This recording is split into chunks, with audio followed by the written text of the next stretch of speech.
মনে করেন আমরা দাড়ি পাল্লার লোক, অনেকেই মনে করেন আমরা হাত পাকার লোক, আমরা এই মার্কার লোক, ওই মার্কার লোক। আমি বলি আমাদের কোনো মার্কা নেই কোরআন ছাড়া। কথা কয় না, আমাদের কোনো মার্কা নেই কি ছাড়া? কোরআন ছাড়া। কোরআনের সাথে যেটুকু মিলে যায় আমরা সেটুকু তাদের সাথে আছি না নাই? তারেক রহমান বললেন বিশ্বনবীর ন্যায় নীতির আদলে দেশটাকে গড়তে চায়। এই বক্তব্যের সাথে বিশ্বনবীর যে ন্যায় নীতির আদলে দেশ গড়তে চায়, এই বক্তব্যের সাথে আমাদের বক্তব্যের মিল আছে না নাই? কথা কয় না। তো বিশ্বনবীর ন্যায় নীতির আদলে দেশ গড়তে চাইলে আমাদের কোনো অসুবিধা আছে? ফখরুল ইসলাম আলমগীর বললেন যে কোরআন সুন্নাহর আইন দিয়ে দেশ চালানো হবে, কোরআন সুন্নাহ বিরোধী কোনো আইন করা হবে না। যদি সেটা হয়, এই কথার সাথে আমরা দ্বিমত পোষণ করার কোনো সুযোগ আছে? কথা কয় না, আছে। সুতরাং আমাদের কোনো মার্কা নেই। আমাদের মার্কা কোরআনের মার্কা, আমাদের মার্কা নবীর মার্কা। কোরআনের সাথে, রাসূলের আদর্শের সাথে যাদের মিলে যায় তাদের সাথে আমাদের সম্পৃক্ততা আছে না নাই? কিন্তু এইটার সাথে যদি মিল না থাকে, সে যত বড় দাড়ি পাল্লাওয়ালা হোক, ওই দাড়ি পাল্লাওয়ালার পিছনে আমরা যাব না। কথা ঠিক আছে তো? আমার কথা বোঝেননি মনে হয়, বুঝতে পেরেছেন? হাত পাখাওয়ালা যদি কোরআনের বাইরে চলে যায়, সেই হাত পাখার সাথে আমাদের আপোষ হবে না।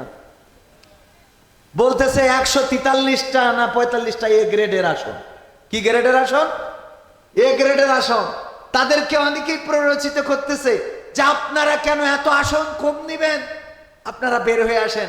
এবার আলেম ওলামারা একটু ঐক্যবদ্ধ হয়েছিল, আমরা প্রত্যাশা করছিলাম তারা ঐক্যবদ্ধভাবে হয়তো ভালো কিছু করবে, কিন্তু গুতাগুতি আছে না নাই? কথা কয় না, আছে না নাই? এই জন্যে হুজুর দাওয়াত দিয়ে অনেক মাহফিলে গেলি দেখি আমাদের দ্বিতীয় বক্তা খুঁজি যে দ্বিতীয় বক্তা কই, কয় পাশের ঘরে রাখছি। তা আমার এই ঘরে কেন? এ রাখছি হুজুর। মানে ওই কমিটিও জানে যে দুই বক্তা যদি এক ঘরে তুই গুতগুতিতে মারামারি করে বসতে পারে, তখন মাহফিলের সমস্যা হবে। তার থেকে দুই বক্তা দুই ঘরে থাক। এই সত্য বলছি না মিথ্যা বলছে? হ্যাঁ ভাই, আপনিও কি করিছে? সাইফুল্লাহ বিন আমাদের এনামুল হাসান বিন নূর ভাইয়ের আমি আসার আগে তাড়াতাড়ি নিয়ে আইছে, দেশে যদি আবার গুতগুতি করে। হ্যাঁ, এই জন্যে হুজুরা এই গুতগুতি যদি বাদ দেয়, সমাজটা শান্তিতে ভরে যাবে। বলেন ঠিক কিনা? এর আগে কিন্তু এই প্রশ্নটাই আমাকে করেছিলেন আমাদের প্রিয় মুহতারাম জনপ্রিয় জননন্দিত আপনাদের অঞ্চলের প্রার্থী, যে আপনাদের মধ্যে এত মতবিরোধ কেন, এত রেশারেশি কেন, এত দল কেন? এই প্রশ্নটাই করেছিলেন।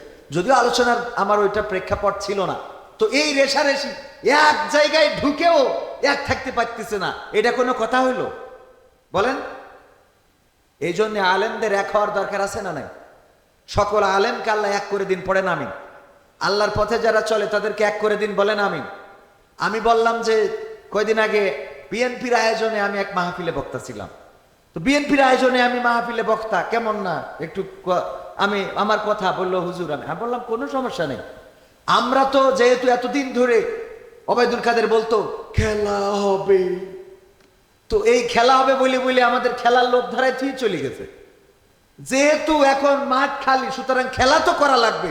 তো তখন কি করেছি, এক দল যেহেতু ওয়াকআউট করেছে, আমরা যে 11 জন ছিলাম 5 জন আর 6 জন ভাগ করিতে নিজেরা করব। কথা কয় না? যেহেতু মূল প্লেয়ার মাঠ ছেড়িতে, তাহলে এখন কি করেছি, বিএনপিরা ধরেন 6 জন, জামাতরা 5 জন, আমরা নিজেরা গোলবার ঠিক করি তো খেলতেছি। অসুবিধা কোথায়? এটা ভালো না খারাপ? কারণ মাঠে যদি এটা প্রতিযোগিতামূলক খেলা না হয়, সেই খেলা কেউ দেখতে চায়? কথা কয় না? সেই খেলা কেউ দেখে? এই মাহফিলটা যদি আওয়ামী লীগের আমলে হইতো, আপনার কি মনে হয় এই মাঠে লোক জায়গা দিতে পারতেন? কারণ তখন খেলাটা জমতো ভালো। কিন্তু এখন বুঝি গেছে ও তো খেলা সে যাই ঠিক হবে, এই জন্য একটু জমছে কম। ঠিক না বে ঠিক? তো এই জন্য দুইটা প্রার্থী আমি বললাম আপনারাও দাঁড়াইছেন, জামাতরাও দাঁড়াইছে, এবার ফাটাফাটি একটা খেলা হোক। কারণ দুইটা ফাটাফাটি না হলে এটা জমবে না, তাই না? একদম 153 পাশ করে নিয়েছে। পরের দিন কেউ ভোট দিতে গেছে? কটা কুত্তা কি ছিল? কথা কয় না? ঠিক না বে ঠিক? কারণ পাশ তো হয়ে গেছে, ভোট দেবে কিটা? এরপরে কি করলো, রাত্রি তাহাজ্জুদ পড়ি কাম সেরি ফেলিছে। ঠিক না বে ঠিক? পরের দিন কি ভোটের লোক গেছে? যাই নাই তো। তো এই জন্য একটা প্রতিযোগিতা থাকতে হবে, ফাটাফাটি প্রতিযোগিতা। ডাইরেক্ট মনে করেন সেই প্রতিযোগিতায় মোটামুটি এবার যারা ক্ষমতায় যাবে সবাই মিলেমিশে একসাথে দেশের উন্নয়নে কাজ করতে হবে। কথা ঠিক আছে? সবাই মিলে দেশকে এগিয়ে নিতে হবে। এটাই দেশপ্রেম, এটাই ভালোবাসা। আমরা এইটা যদি করতে পারি, আল্লাহ আমাদের কল্যাণের পথ পরিচালিত করবে। খিচুড়ি ঠান্ডা হয়ে যাচ্ছে। ওদিকেও খেয়াল রাখতে হবে।